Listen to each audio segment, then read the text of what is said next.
पिलामाने सुप्रभातम। आज आम जवाहर नवोदय विद्यालय षष्ठ श्रेणी रे प्रवेश परीक्षा निमंते आम आज भाषा उपरे आलोचना करवा। पिलामाने वर्तमान आम यही भाषा विषय रे गोटे अनुच्छेदटी पढ़ा। से अनुच्छेदटी मु पढ़ी, तुम माने ध्यानर सह ताहा सुनिब। यही अनुच्छेदटी पठन होला परे तुम मानू किछि प्रश्न दिया जिवो।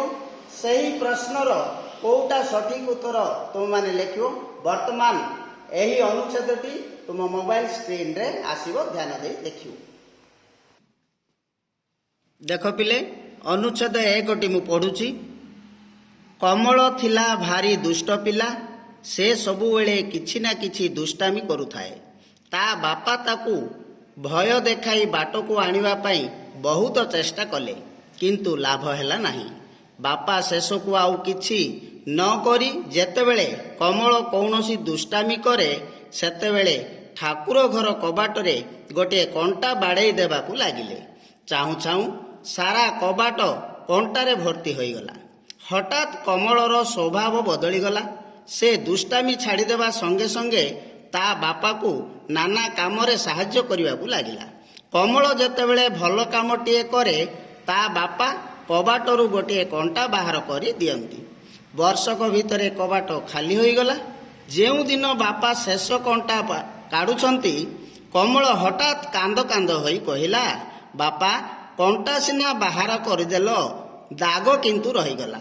हाँ पुओ, दुष्टामी छाड़ीदेले भी स्मृति रही जाए, तेणु दुष्टामी मूलरू न करिवा ही सबुठारु भल, बापा कहिले। पिलाने तमे सब शुणिथिबो।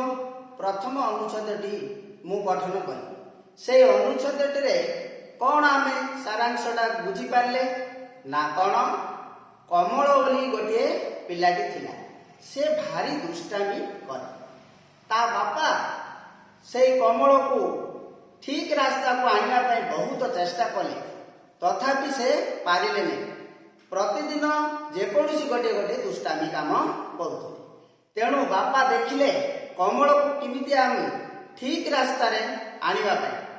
से कौन कले, जो दिन कमल किछि ना किछि दुष्टामी काम करे, ताहले तांको बापा कौन करुले, तांको ठाकुर घर कबाटर गोटे कंटाटी बाड़ी देते। एमिति कमल जेतेबेले दुष्टामी काम करे, से गोटे गोटे कंटा मारती। एमिति देखु देखु देखु देखु कौन हला, तांको ठाकुर घर कबाटरे पूरा कबाट सारा कंटा बाड़े हे गला।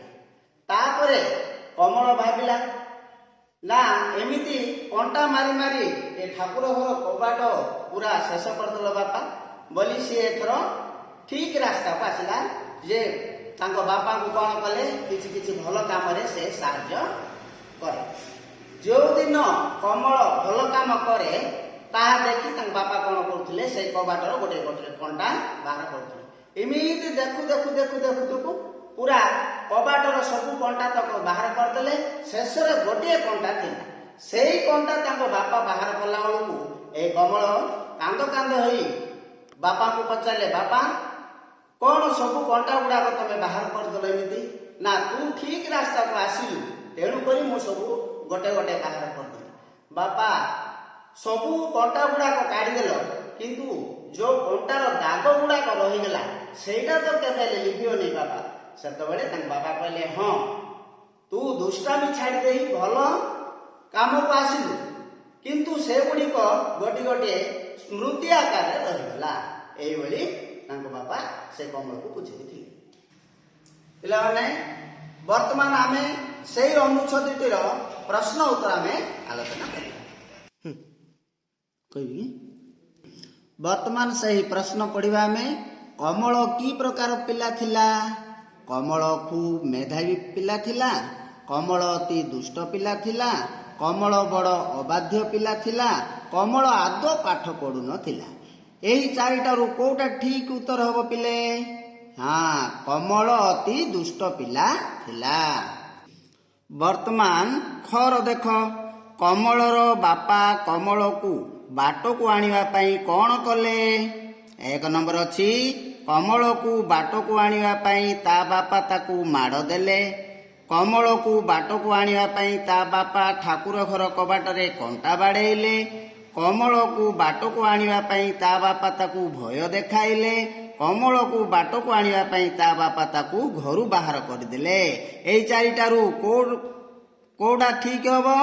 କମଳକୁ ବାଟକୁ ଆଣିବା ପାଇଁ ତା ବାପା ଠାକୁର ଘର କବାଟରେ କଣ୍ଟା ବାଡ଼େଇଲେ।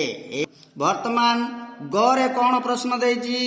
କମଳର ବାପା ଠାକୁର ଘର କବାଟରେ କଣ୍ଟା ବାଡ଼େଇଲେ କାହିଁକି? ଆର ଉତ୍ତର ଏକ ନମ୍ବରରେ କୋଉଠି କୋଉଠି ଅଛି ଆମେ ଦେଖିବା। କମଳ ଉପରେ ରାଗିଯାଇ, କମଳକୁ ଠିକ ବାଟକୁ ଆଣିବା ପାଇଁ, କବାଟରେ କଣ୍ଟା ବାଡ଼େଇ କବାଟରୁ ଶକ୍ତ କରିବା ପାଇଁ, କମଳ କେତେଥର ଦୁଷ୍ଟାମି କରୁଛି କମଳକୁ ଜଣାଇବା ପାଇଁ। ଏହି ଚାରିଟାରୁ କୋଉଟା ଠିକ ଉତ୍ତର? ନା 4 ନମ୍ବର, କମଳ କେତେଥର ଦୁଷ୍ଟାମି କରିଛି କମଳକୁ ଜଣାଇବା ପାଇଁ। କମଳର ସ୍ୱଭାବ ହଠାତ୍ ବଦଳିଲା କାହିଁକି? 1 ନମ୍ବର ଅଛି କମଳ କବାଟରେ କଣ୍ଟା ଭର୍ତ୍ତି ହୋଇ ଯିବାର ଦେଖି ସେ କେତେ ଦୁଷ୍ଟାମି କରିଛି ଜାଣି ଅନୁତାପ କରିବାରୁ। 2 ନମ୍ବର ଅଛି କମଳର ବାପା କବାଟରେ କଣ୍ଟା ମାରୁଥିବା ବେଳେ କମଳକୁ ଗାଳି ଦେଉଥିବାରୁ।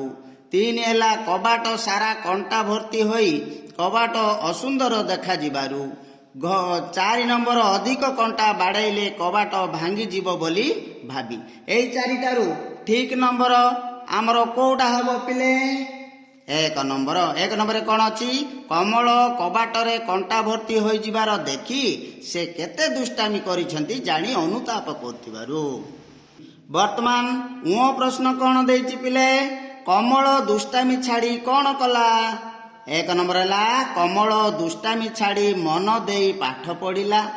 2ରେ ଅଛି କମଳ ଦୁଷ୍ଟାମି ଛାଡ଼ି ଭଲ କାମ କରିବାକୁ ଲାଗିଲା ଓ ବାପାଙ୍କ କାମରେ ସାହାଯ୍ୟ କଲା। 3 ନମ୍ବରରେ ଅଛି କମଳ ଦୁଷ୍ଟାମି ଛାଡ଼ି ତା ବାପା କବାଟରେ ବାଡ଼େଇଥିବା କଣ୍ଟା ଗୁଡ଼ିକୁ ଉପାଡ଼ି ଦେବାକୁ ଲାଗିଲା। 4 ନମ୍ବରରେ ଅଛି କମଳ ଦୁଷ୍ଟାମି ଛାଡ଼ି ଅନୁତାପ କଲା। ଏହି 4ଟି ପ୍ରଶ୍ନରୁ କୋଉଟା ଠିକ ହବ? ଠିକ ଉତ୍ତରଟା କୋଉଟା? 2 ନମ୍ବର। 2 ନମ୍ବରରେ କ'ଣ ଅଛି? କମଳ ଦୁଷ୍ଟାମି ଛାଡ଼ି ଭଲ କାମ କରିବାକୁ ଲାଗିଲା ଓ ବାପାଙ୍କୁ କାମରେ ସାହାଯ୍ୟ କଲା। ପିଲାମାନେ, ଆଜିର ଏହି ଅନୁଚ୍ଛେଦଟି ତୁମମାନଙ୍କୁ କେମିତି ଲାଗିଲା? ତୁମମାନେ ଆଉ ଥରେ ସେହି ଅନୁଚ୍ଛେଦଟିକୁ ପଢ଼ିବ, ପ୍ରଶ୍ନ ଦେଖିବ ଏବଂ ଉତ୍ତର ଗୁଡ଼ିକୁ ନିଜ ନିଜ ଖାତାରେ ଲେଖିବ। ହେଲା, ଧନ୍ୟବାଦ।